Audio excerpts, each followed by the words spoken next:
With the advent of Sammy Kaye, the Cove flourished, but as time passed the avidity of her talent was also discovered by others.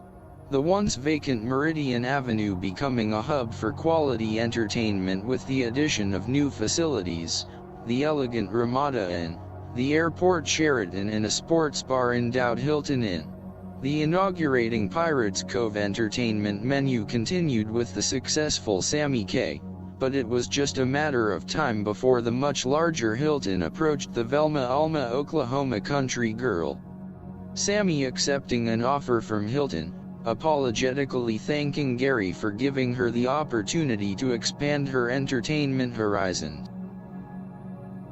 Researching for talent wasn't easy, the band able to continue with Jerry Connell and Gary briefly vocalizing, but the sudden loss of drummer Jim Hayes without a notice adding to the detriment. Gary making a call to the Sally agency about a drummer, and was surprised when a percussionist with the Oklahoma City Symphony called to confirm he could fill in for a while. Gary making phone calls that led to a guitar-playing itinerant vocalist who worked days as a part-time house painter, and his hippie long-haired Vietnam vet drummer. The pianist as well as the management realizing something would have to be done, wondering if there was another Jen or Sammy out there. It was almost unbelievable, Gary receiving a call from Herbie Carpenter. He may have found a replacement for Sammy.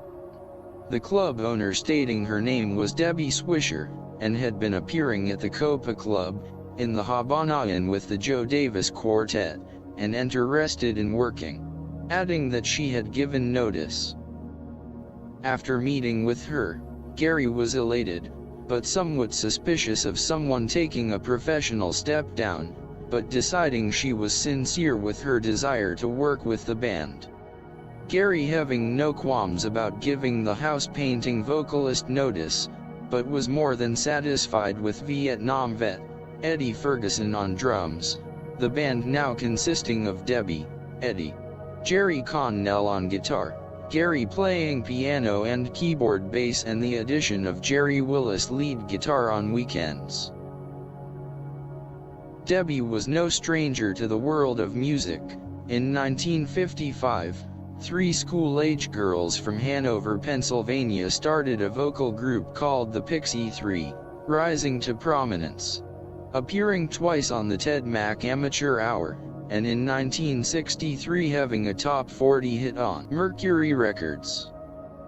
Debbie changing venues from the Pixie Three in 1966, replacing Tony Mason as the lead singer with another celebrated group, the Angels of My Boyfriend's Back.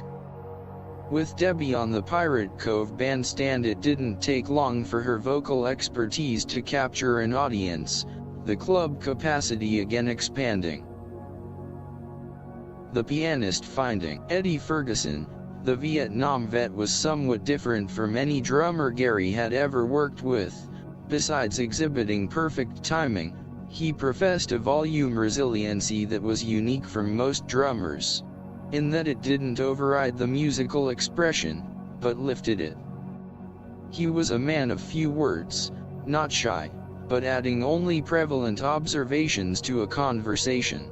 Gary wondering if he was always this way, or it might be a reflection of his Vietnam experience. One thing the pianist did notice, Eddie and Debbie were inherently quiet individuals, and it became apparent when they began to spend time together, an affinity for each other was in the developmental stage.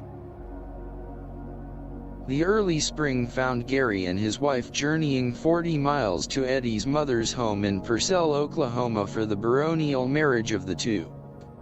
The ceremony acquiring their nuptial joining with a presupposition of musical vowels, Eddie singing his promise and devotion, Debbie vocalizing her acceptance and love. A memorable and appreciated ceremony.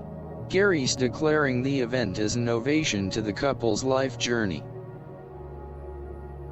It wasn't unusual for renowned musical groups that performed at the Oklahoma City Auditorium to stay at the Holiday Inn West. Kenny Rogers and the first edition having arrived from completing their highlighted engagement, the band making their countenance known at the Pirates Cove, but Kenny apparently retreating to eclipse a public appearance.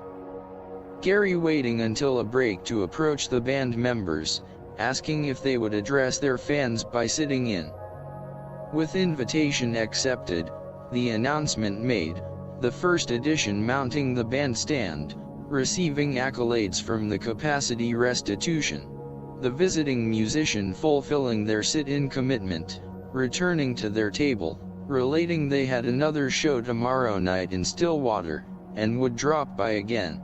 Gary having a coherence for the coming event, deciding he would bring his reel-to-reel tape recorder and record this second night's event for prosperity.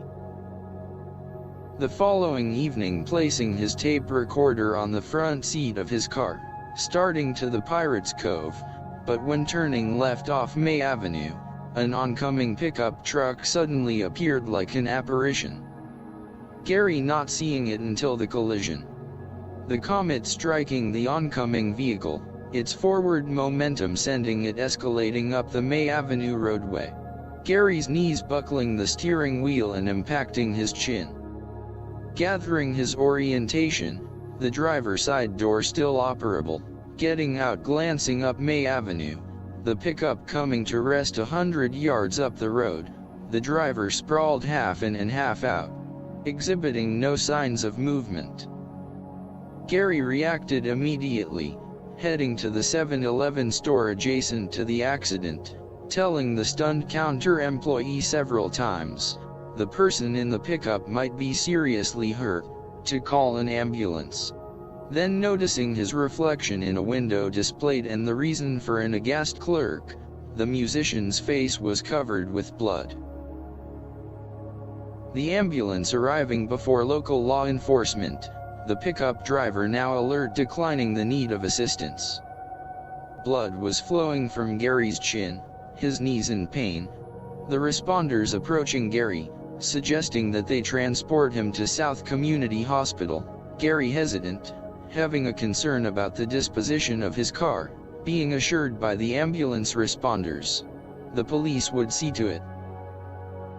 During the stitching of his chin, the police having arrived for their report, following a prolonged time in X-ray, Gary finally calling the club informing them of his dilemma. He thought it best to abstain from the night's performance. Even in pain, he was disappointed at missing another opportunity experience, the first edition.